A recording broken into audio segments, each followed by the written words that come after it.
Hey, this is Mikey with another After Effects tutorial. In this video, we're going to be doing some writing ink bleeding into some paper, and I think it ends up looking really cool.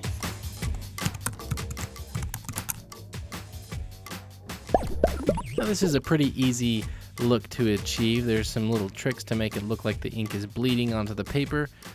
Just a little bit. You don't want it to bleed too much. And it is a little bit labor intensive in order to create the mask and the writing that matches the font or the handwriting, but I'm going to show you how to kind of quickly and easily do that. So let's start with a new composition. Now, before you do start, you are going to need to have some paper texture. So go do some searches on the internet and find yourself some royalty-free paper texture or something that you can use that looks like paper. Maybe even take a picture yourself. And so that we can have this as the background image. Make sure it's really high resolution because we're going to be making it rather large. So let's start with a brand new composition. I just hit Command N on the keyboard, give it a name. This is 5 seconds, 1920 by 1080. First thing we're going to do is we're going to type out just with the text tool what we want it to say. And I'm going to use my name, kind of make it look like I'm signing a name kind of a thing. Now to scale this up, use the text scale and not the layer scale. And this is because we're going to be adding a mask to this. And if we use the layer scale, then the mask is going to end up being smaller than we want. So this is just easier. So now what we do is we need to find kind of a script. So there's a scripty kind of looking font. And then what I'm going to do is I'm going to use the pen tool and kind of trace along this. I want to do everything all in one stroke. That's why I wanted a script font, because everything is pretty much in one stroke. So let's grab the pen tool, and I'm just going to, on top of this, click at the beginning, and make sure you keep it nice and curvy. And then down at the bottoms, make sure it's very pointy, more curvy up at the top. And then like this I want to kind of go in a loop. Same thing with this K.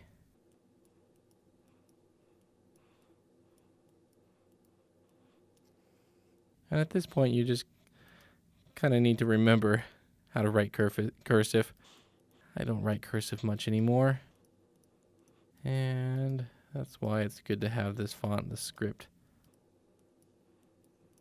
Okay, so we've got it all masked out. But what we're going to do is use the mask path that we just created and apply it to another layer with an effect on it. So let's grab a new solid, and we want this to be a dark gray color. Not all the way black, but not too light. About like this should be good. Make sure it's comp size. And then here we go. So what I'm going to do now is to this layer, let's add an effect. Go down to Generate, CC Glue Gun, and let's copy the mask path. So just highlight mask path on the text layer. Command C will copy. And then let's go on to glue gun. And right here, brush position. Let's go down into the effect and paste. And you can see it's starting to write the name. That's looking pretty cool. And we can move this around now, pretty much anywhere we want. And at this point in time, I would probably also come in and let's bring in my paper background. You can see how big it is compared to my comp. And what I want to do is I'm going to pre-comp this. I can actually take this text layer that I've made and delete that. Let's take this solid layer with the glue gun on it and write main ink. And let's take both these and pre-compose it. Command-Shift-C will pre-compose. Let's call this paper and ink. And then let's go into this, and I'm going to change the composition settings on this so that it's rather large enough to fill, the whole width of the paper. That's good enough. I want that space when I'm going to put this into 3D space in the future. Okay, so now let's go in and start to make this look more like actual ink. If we look at it, it looks kind of gooey, and that's not what we want. So let's come into the style and the lighting on this. So let's go into shading and bring the ambient down so it's darker. I just want that hint in the center of that white. Now let's go into the stroke width. And then also the density we want up higher. Maybe bring the stroke width down a little bit more. The density up. Okay. Now let's go in and make this look like it's going to bleed on. So there's a couple of techniques to do with that. And what I want to do is I'm going to highlight this layer and hit U so I can see where this is all starting.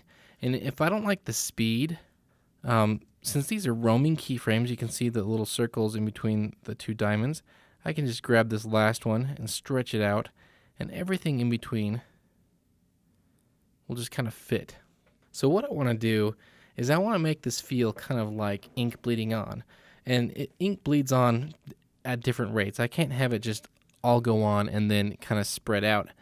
I need it to spread out at the beginning first and then go to the end because that's where it's written in first. So I'm going to duplicate this several times. So this first one I'm going to duplicate, we'll call this thin ink. And what I want to do with this is I'm going to move the main ink. I'm going to move it over just one frame. And then I want to make this thinner. And maybe the density less. And we can also come in under style and we can change this to wobbly.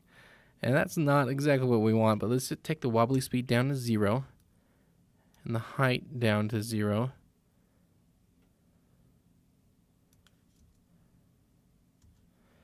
And you can see now it's kind of given a look of a little bit of leading. Okay, now what I'm going to do is let's do some bleeding. So let's take this main ink again, duplicate it, bring it to the bottom, call that bleed.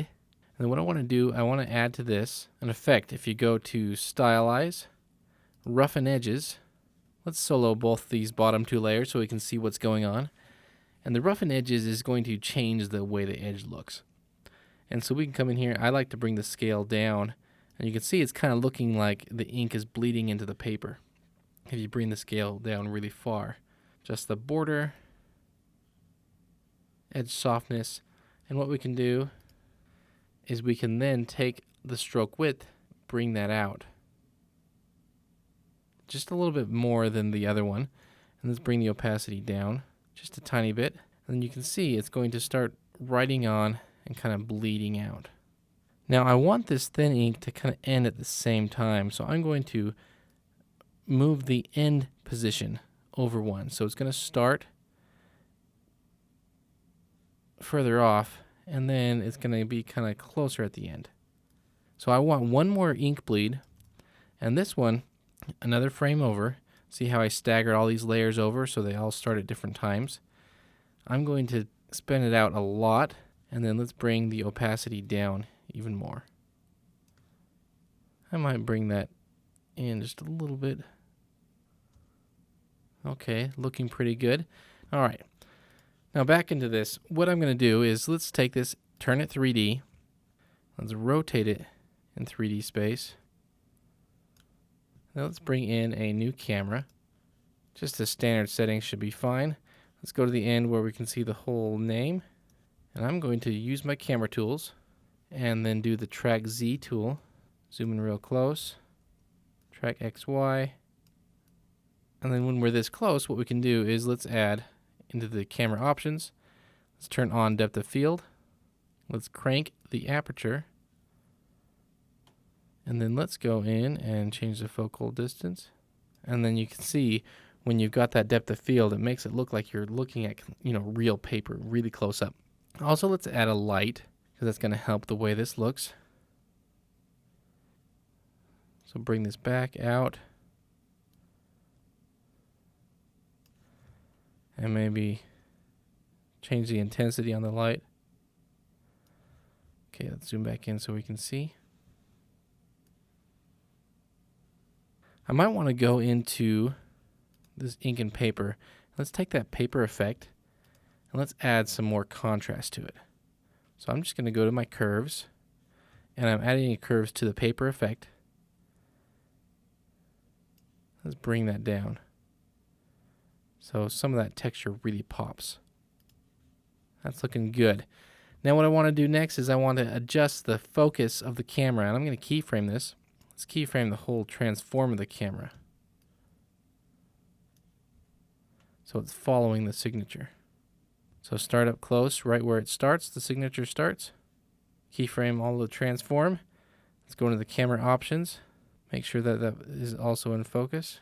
Click on the keyframe for the focus. Let's go to the end. Maybe zoom out a little bit.